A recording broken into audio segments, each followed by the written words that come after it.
Hola, ¿qué tal amigos? Bienvenidos a un episodio más de la Biblia bajo los lentes. Y hoy día quiero cambiar un poco los temas que hemos estado tocando. Vamos a continuar en el Antiguo Testamento, pero como les anuncié en algunos videos anteriores, quiero comenzar a estudiar profecías mesiánicas en el Antiguo Testamento. Y probablemente la profecía mesiánica más sencilla y más famosa tal vez sea la que se encuentra en el libro de Isaías, en el capítulo 2 versículos de 1 al 4, ¿no? Que vamos a estudiar hoy día. Pero la gracia del capítulo 2, una característica del capítulo 2 de Isaías, es que viene justo después del capítulo 1. Y eso es bastante significativo y lo vamos a ver. Entonces lo primero que voy a tener que hacer es hacer un resumen del capítulo 1 de Isaías. Se los dejo de tarea a ustedes leerlos con mayor atención. Y luego de hacer un resumen de Isaías 1, vamos a concentrarnos en los cuatro primeros versículos de Isaías capítulo 2. ¿Ok? Vamos entonces. El capítulo 1 de Isaías es como un resumen de todo el libro de Isaías. Así funcionan, por ejemplo, los artículos científicos, ¿no?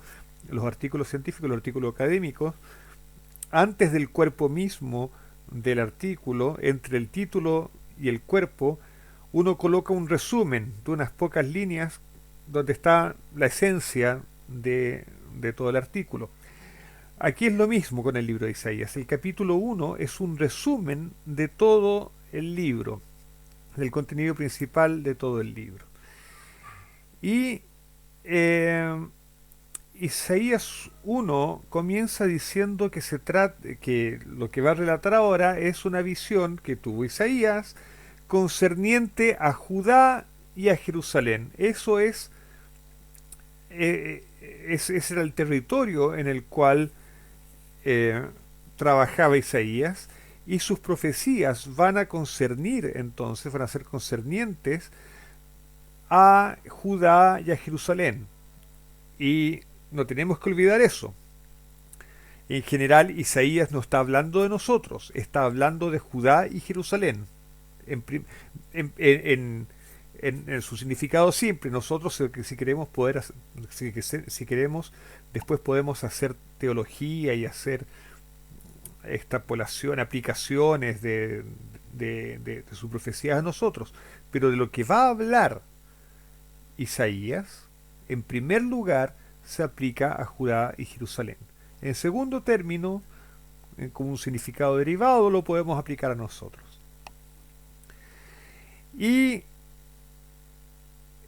Isaías entonces comienza su libro con una crítica muy fuerte hacia el pueblo de Judá.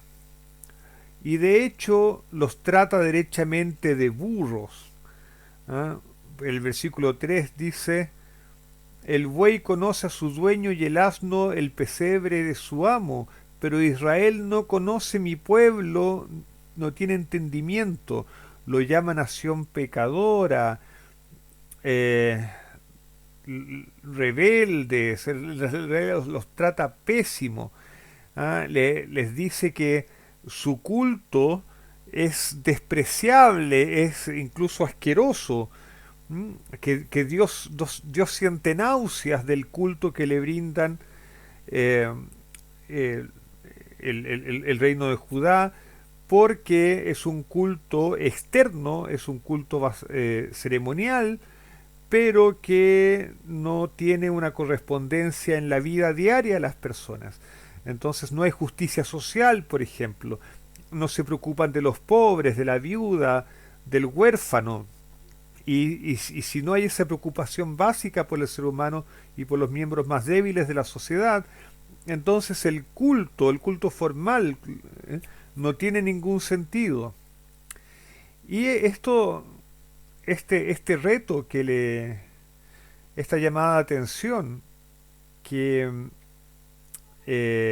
Dios le hace al pueblo de Judá, eh, se va suavizando hacia el final y encontramos pasajes que para nosotros son de un consuelo enorme, siempre los citamos, porque a ese pueblo rebelde, a ese pueblo que tiene una religión completamente tergiversada porque ha olvidado lo fundamental y Dios se los enrostra, después le dice en el versículo 18, venid ahora y razonemos, dice el Señor, aunque vuestros pecados sean como la grana, como la nieve serán emblanquecidos, aunque sean rojos como el carmesí, como blanca lana quedarán.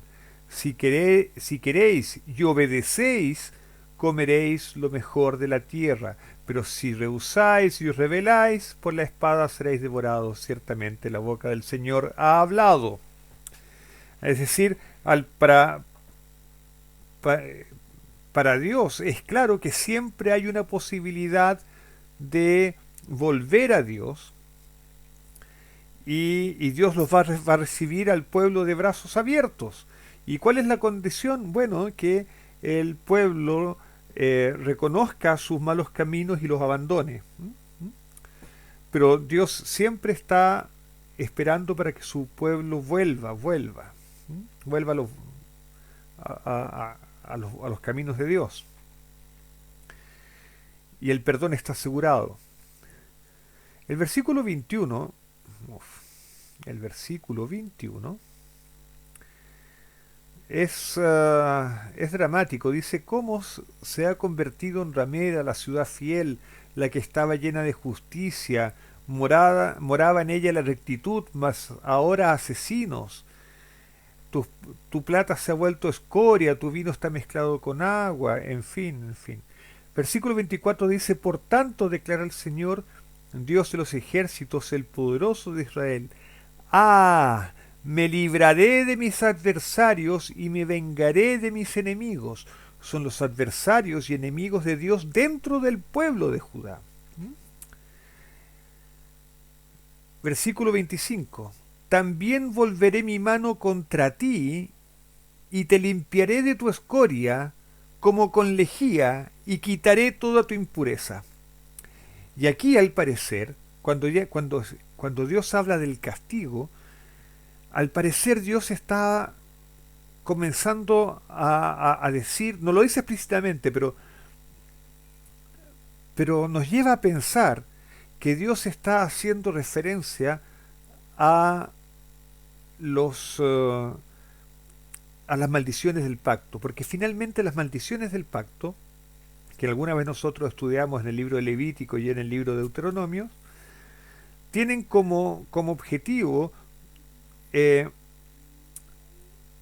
traer de vuelta al pueblo, ¿m? Traer de vuelta al pueblo, llamarle la atención, sacudir al pueblo, hacerlos ver sus malos caminos y traerlos de vuelta, y en cierta forma purificarlos. No, las maldiciones del pacto no tienen una intención vengativa en el sentido de la venganza de los seres humanos que decimos, me hiciste mal, yo te hago el doble, el triple de mal, para que aprendas. No, no es eso. Es un afán de realmente purificar al pueblo. A veces parece duro, pero en fin, no vamos a discutir eso hoy día. Pero luego dice el versículo 26, entonces restauraré tus jueces como al principio, tus consejeros como al comienzo, después de lo cual serás llamada ciudad de justicia, su ciudad fiel. Sión será redimida con juicio y sus arrepentidos con justicia. Los que retornen, ¿no? Los retornados. El hebreo dice retornados y podemos interpretarlo en dos maneras ese retornados. Los que retornan a Dios o los que retornan del exilio. ¿Eh? Entonces, el capítulo 1 de Isaías tiene esta secuencia, una dura condena de la situación de Judá, el ofrecimiento de perdón, el recuerdo de que siempre el perdón está disponible, pero en la perspectiva de castigo, si el pueblo no se arrepiente. Sin embargo, al final del ese castigo, Dios, lejos de abandonar a su pueblo, no lo deja abandonado en el castigo, sino que lo va a restaurar. Esa es la secuencia, esa es la lógica del capítulo 1. Versículo 28. Pero los transgresores y los pecadores serán aplastados a una, y los que abandonan al Señor perecerán. Dios va a poner las cosas en orden. Los que retornen serán aceptados, pero los rebeldes van a ser aplastados, dice aquí. Estoy leyendo la Biblia de las Américas. Ciertamente os avergonzaréis de las encinas que habéis deseado, las encinas donde hacían las idolatrías, y os abochornaréis de los jardines que habéis escogido, de nuevo los jardines donde hacían idolatría, porque seréis como encina cuya hoja está marchita, y como jardín en que no hay agua. El fuerte se convertirá en estopa y su trabajo en chispa. Arderán ambos a una y no habrá quien los apague. Es decir, el destino de los rebeldes a Dios es la destrucción, y los que vuelvan a Dios, los que se arrepientan, son recogidos. Entonces, de nuevo, el capítulo 1 es mensaje de advertencia y reprobación al pueblo.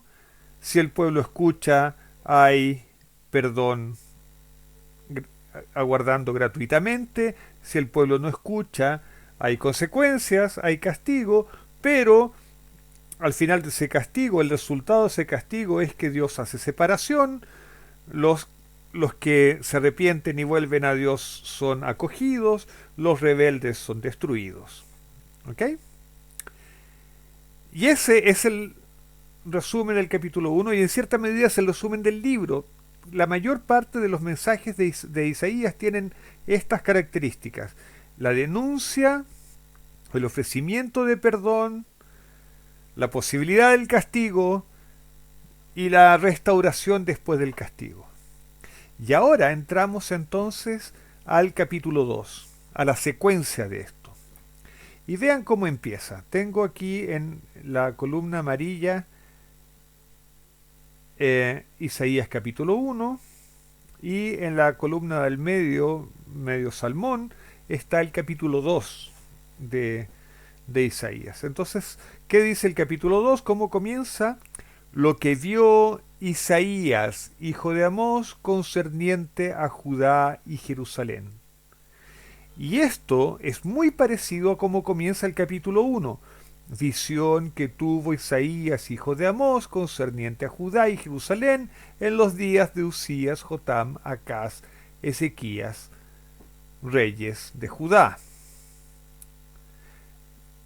Es decir, así como Isaías vio el futuro, vio la situación de Judá, que era catastrófica y que probablemente iba a llevar al castigo, ahora en el capítulo 2 dice, bueno, yo pronostiqué el castigo, pero esto que voy a pronosticar ahora también es concerniente a Judá y Jerusalén, también está en el futuro de Judá y Jerusalén. Hay una correspondencia. Y dice el versículo 2 entonces: y acontecerá en los postreros días que el monte de la casa del Señor será establecido como cabeza de los montes, se alzará sobre los collados, y confluirán a él todas las naciones. Entonces veamos un poco, vamos a desentrañar un poco este versículo, porque es muy importante. Lo primero que tenemos que hacer es desentrañar esta frase misteriosa, los postreros días. ¿En qué está pensando Isaías en los postreros días? Bueno, no podemos tener certeza, pero en mi opinión tenemos algunas pistas interesantes. Por ejemplo, en el libro de Deuteronomio, capítulo 4, versículo 30, fíjense cómo usa Moisés la frase la frase de los postreros días. Dice: cuando estés en angustia y te alcancen todas estas cosas, es decir, todas las maldiciones del pacto, todos, claro, todos los sufrimientos que recaerían sobre el pueblo por causa de haber desobedecido a Dios, cuando estés en angustia y te alcancen todas estas cosas, si en los últimos días te vuelves a Jehová y de nuevo, como siempre ocurre en las traducciones, ese sí no está en el en hebreo. En hebreo dice, cuando estés en angustia y te encuentren todas estas cosas, en los postreros días y vuelvas a Jehová, tu Dios, entonces escuchará tu voz. Perdón. No, y tú oyes su voz, claro, y tú oyes su voz, y tú oyes su voz. Eh, entonces, y en realidad dice, y tú oirás su voz, está en futuro. Entonces, lo que está diciendo Moisés, como todas las veces, es que en los últimos días, para Moisés los últimos días es la época en que el pueblo va a haber recibido la plenitud de su castigo y justamente por darse cuenta que todo lo que ha sufrido es por haber abandonado a Dios, se van a arrepentir y no hay un condicional, no hay un sí, se van se van a arrepentir, van a volver a Dios y van a escuchar la voz de Dios. Eso es lo que ocurre para Moisés en los últimos días. Es a esa época que Moisés llama los últimos días. Entonces, vamos a leer Isaías con la perspectiva de la Torá. Seguramente Isaías conocía la Torá, ¿no es cierto? Entonces no debe, Isaías no usa las palabras porque sí, no las usa a la ligera. Entonces, dice, vamos a entenderlo de esa manera. Y acontecerá en los postreros días, cuando Israel se arrepienta, haya sufrido el castigo por sus pecados, por haber abandonado a Dios, y regrese a Dios, se arrepienta, entonces Dios va a restaurar a, a Israel, en este caso el reino de Judá. Entonces, como decía, ¿eh? Okay. Y en esa época entonces, cuando, cuando el pueblo de Dios sea restaurado, dice que el monte de la casa del Señor será establecido como cabeza de los montes. ¿Cuál es el monte de la casa del Señor? El monte del templo en Jerusalén, el monte Moriah. ¿Mm? Lo que implica, entre paréntesis, un retorno del pueblo a la tierra de Israel, a Jerusalén. Y el monte de la casa del Señor será establecido como cabeza de los montes, es decir, Jerusalén y el templo va a tener supremacía sobre los poderes de la tierra. Se alzará sobre los collados y confluirán a él todas las naciones. Es decir, finalmente, cuando las naciones vean que Dios ha restaurado a Israel, entonces las naciones se van a dar cuenta. Las mismas naciones que en el pasado fueron instrumentos de castigo a Israel, se van a dar cuenta que en realidad Israel siempre tuvo razón, que el Dios de Israel es el Dios todopoderoso, el creador de los cielos y la tierra, quien dirige al mundo. Que Dios, el Dios de Abraham, Isaac y Jacob, es el único, que no hay otro. Y las naciones entonces van a reconocer al Dios de Israel y van a confluir, dice, hacia el templo. El texto hebreo dice Benaharú. Naharú viene de la palabra Nahar, que significa río. Entonces, las naciones van a fluir como un río, como un torrente, van a ir hacia, hacia, eh, hacia Jerusalén, hacia el templo, en actitud de adoración a Dios, como vamos a ver en el versículo 3. Vendrán muchos pueblos, dice el versículo 3, y dirán, venid, subamos al monte del Señor, a la casa del Dios de Jacob, para que nos enseñe acerca de sus caminos. En realidad, para que nos enseñe sus caminos, es lo que dice el texto. En realidad, el texto hebreo dice, eh, eh, a ver qué dice aquí, vamos a ver bien.